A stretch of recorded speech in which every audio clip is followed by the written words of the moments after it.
Hello students, welcome back to the channel. Last session में हमने fraction and decimal start करा था। उसमें हमने उसके ऊपर ऑपरेशन देखे थे, जैसे हमने एडिशन देखा था, मल्टीप्लिकेशन देखा था, डिवीजन देखा था और सब्ट्रैक्शन देखा था।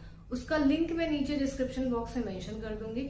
आज के सेशन में हम लोग देखेंगे कि हम कैसे पिक्चर के थ्रू फ्रैक्शन को समझ सकते हैं। सो यहाँ पर मैं दो पिक्चर लूंगी।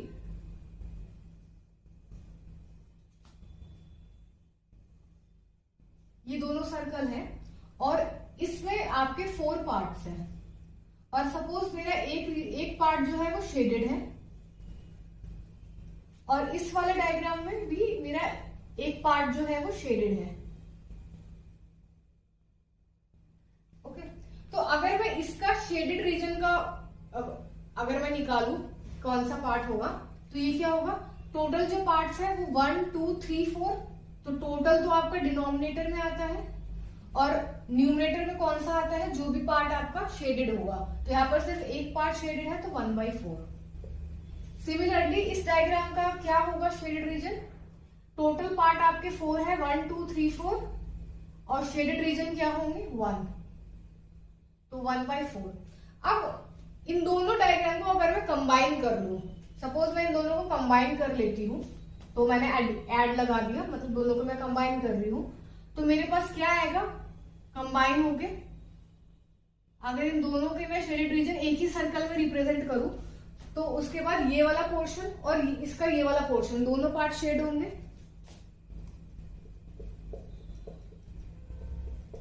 ये दोनों रीजन शेड हो गया। अब इस वाले सर्कल का शेडेड रीजन क्या होगा, डिनोमिनेटर में तो टोटल जो पार्ट्स है 1 2 3 4 और न्यूमरेटर में टोटल शेडेड रीजन क्या है 1 2, दो शेडेड रीजन है तो 2/4। तो इसको जब आप कैंसिल आउट करोगे, इसका कॉमन फैक्टर आएगा 2, 2 1 जा 2, 2 2 जा 4, तो ये 1/2 आएगा। ओके, तो यहाँ पर आप एक चीज देखोगे, अगर आप इन दोनों को ऐड कर दो 1/4 प्लस 1/4, तो आपको क्या आएगा, या फ्रैक्शन को ऐड कैसे करते हैं हम, पहले हम ये देखेंगे कि डिनोमिनेटर सेम है कि नहीं। अगर सेम है तो हम न्यूमरेटर को ऐड कर देते हैं, अगर सेम नहीं होता है तो हम डिनोमिनेटर को पहले सेम करते हैं। तो डिनोमिनेटर तो सेम है, तो यहाँ पर डिनोमिनेटर में 4 आएगा और न्यूमरेटर में आपका दोनों को ऐड करोगे 1 और 1 2, विच इज हाफ। ठीक है, तो यहाँ पर आप देखो ये भी हाफ है, ये भी हाफ है, LHS equal to RHS।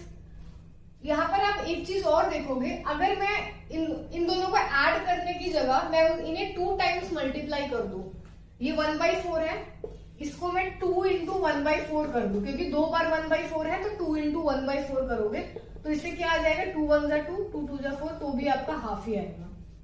Okay, next है आपके पास 3 स्क्वायर है। फर्स्ट स्क्वायर में मेरा ये वाला पार्ट शेडेड है, सेकेंड स्क्वायर में मेरा ये वाला पार्ट शेडेड है, थर्ड स्क्वायर में मेरा ये वाला पार्ट शेडेड है।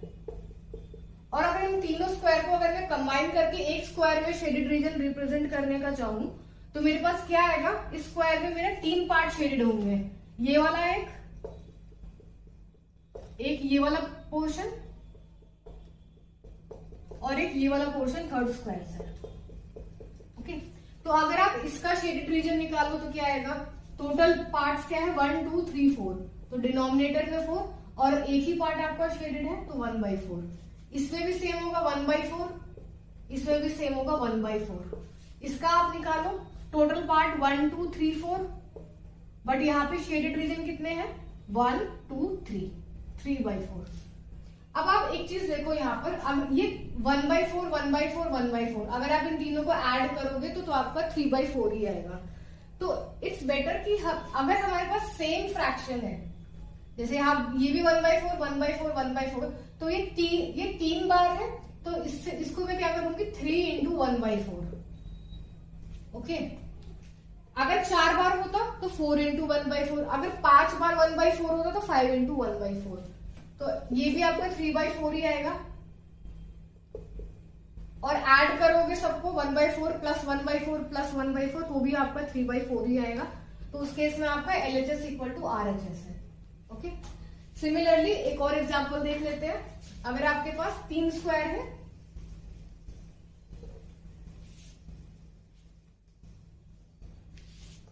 फर्स्ट स्क्वायर ये 3 पार्ट में डिवाइड है, 3 नहीं 9 पार्ट्स में डिवाइडेड है। दूसरा स्क्वायर 9 पार्ट्स में डिवाइडेड है। देखो 9 कैसे, 1 2 3 4 5 6 7 8 9। तीसरा स्क्वायर है वो भी 9 पार्ट्स में डिवाइडेड है। ओके, फर्स्ट स्क्वायर में आपका शेडेड रीजन ये है, एक ये वाला और एक ये वाला, 2 पार्ट है। थर्ड में आपका ये शेडेड रीजन है ये पूरा। फोर्थ में आपका ये शेडेड रीजन है। ओके, तो अगर मैं इन तीनों स्क्वायर को मैं एक ही स्क्वायर में रिप्रेजेंट करना चाहूं उसके शेडेड रीजन को, तो क्या आएगा, कैसे रिप्रेजेंट कर सकती हूं मैं?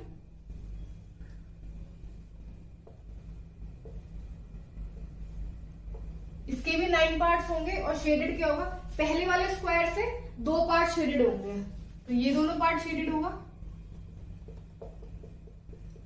सेकेंड वाले स्क्वायर से ये दो नीचे सेकेंड वाला आपका शेडेड होगा।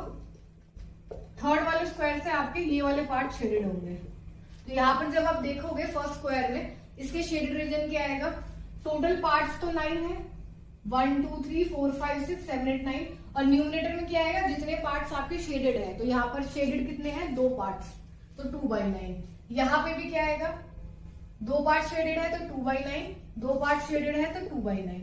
यहाँ पर क्या आएगा, टोटल पार्ट तो 9 ही है और शेडेड रीजन कितने हैं, 1 2 3 4 5 6, 6/9।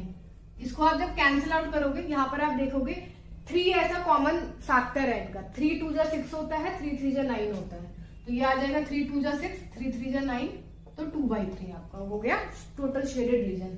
अब अगर मैं ये 2/9 है, इसको मैं 3 टाइम्स कर दूं क्योंकि ये 3 बार है, इसको अगर मैं 3 टाइम्स करूं तो आपको क्या आएगा, 3 3 जा 9 is equal to 2/3, LHS equal to RHS, या फिर इसको 3 बार ऐड कर दो तो 2/9 प्लस 2/9 प्लस 2/9। यहाँ पर न्यूमरेटर डिनोमिनेटर सेम है, न्यूमरेटर को ऐड करोगे तो 6/9 होगा जो कि 2/3। सीधा पॉइंट इज कि चाहे जितने भी फ्रैक्शन हो आपके, अगर वो सेम है तो उस केस में आपको ऐड मत करो, आप सिंपल जितने नंबर ऑफ टाइम आपका फ्रैक्शन है उतने ही नंबर से आप मल्टीप्लाई कर दो। ओके, सो एक हम क्वेश्चन करते हैं।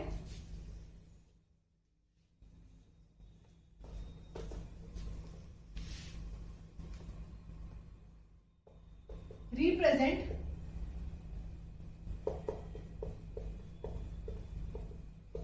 पिक्टोरियली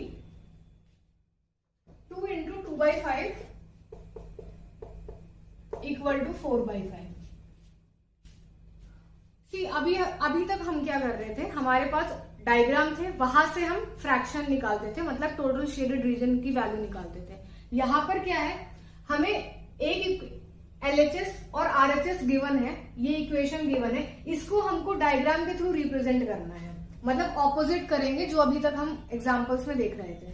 तो यहाँ पर आप LHS में देखो, LHS में क्या है, 2 into 2/5, इसका मतलब ये हुआ 2 है, 2 टाइम्स है, इसका मतलब 2 डायग्राम होंगे, और 2/5 है, इसका मतलब ये हुआ कि जो भी डायग्राम होगा उसमें 5 तो टोटल पार्ट्स होंगे और सिर्फ 2 पार्ट्स उसके शेडेड होंगे, यही मतलब हुआ। तो यहाँ पर जैसे मैं सपोज मैं स्क्वायर ही ले लेती हूँ, 2 स्क्वायर ले लेती हूँ, ये हो गया 2 स्क्वायर। अब हम 2/5 को रिप्रेजेंट करेंगे, कैसे करेंगे, इस वाले स्क्वायर में 2/5 कैसे शो करेंगे, 5 पार्ट्स ले लो इसके, मैं हॉरिजॉन्टली ले रही हूँ, आप लोग वर्टिकली भी ले सकते हो, डायगनली भी ले सकते हो।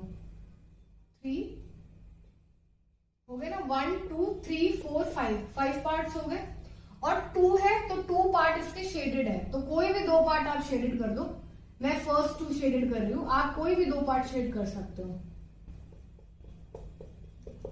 सेकेंड वाले में भी सेम ही होगा, 5 पार्ट्स ले लो इसके, और इसमें कोई भी 2 पार्ट शेडेड कर दो, मान लो मैं सेकेंड वाला कर रही हूं और एक 5th वाला पार्ट शेड कर रही हूं। अब इन दोनों को कंबाइन करोगे, कंबाइन करके आपको कैसा आएगा, कंबाइन करके आएगा तो स्क्वायर ही, लेकिन उसमें शेडेड रीजन कितने होंगे, 4 पार्ट्स होंगे, टोटल तो 5 पार्ट्स ही होगा, लेकिन shaded region will be 4।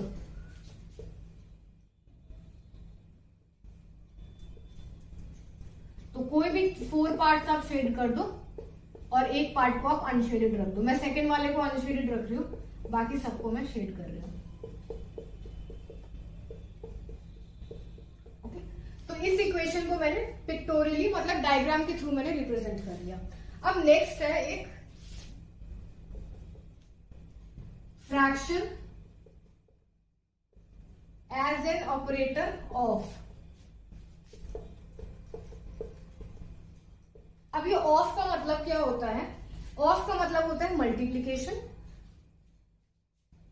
Of का मतलब होता है मल्टीप्लीकेशन। तो कोई भी अगर दो नंबर के बीच में ऑफ लगा हो, जो हम बॉड मास में भी देखते हैं, बॉड मास में आपका होता है ना B for bracket O for of, तो वो ऑफ है क्या? वो बेसिकली दो नंबर का हम मल्टीप्लीकेशन कर रहे हैं। तो एक क्वेश्चन देखते हैं। Can you tell what is half of 10? Second part है व्हाट इज 2/5 ऑफ 25? और थर्ड पार्ट है 1/4 ऑफ 16। आपको इनकी वैल्यू निकालनी है। यहाँ पर ऑपरेटर क्या है? ऑफ, और ऑफ का मतलब क्या होता है? मल्टीप्लीकेशन। तो सिंपल हम हाफ और 10 को मल्टीप्लाई करेंगे। क्या वैल्यू आएगी? हाफ और 10 को मल्टीप्लाई करोगे तो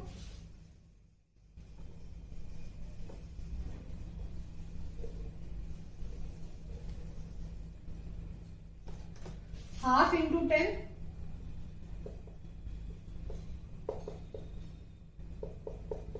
2 1 जा 2, 2 5 जा 10, तो आपका 1 इंटू 5 5 आएगा।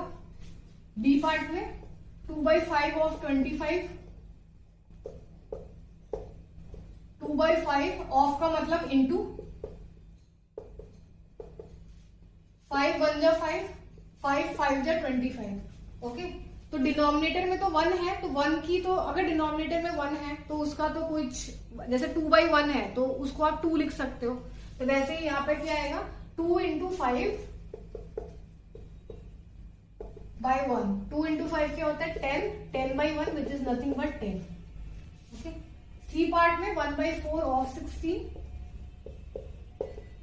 तो ऑफ की जगह आएगा मल्टीप्लीकेशन। तो 4 1 जा 4, 4 4 जा 16, एंड 1 इंटू 4 आपका 4 आएगा, डिनोमिनेटर में 1 which is equals to 4। Okay, so that's all for today. If you have any doubt, you can replay the video or can mention it in the comment box. So thank you students for watching.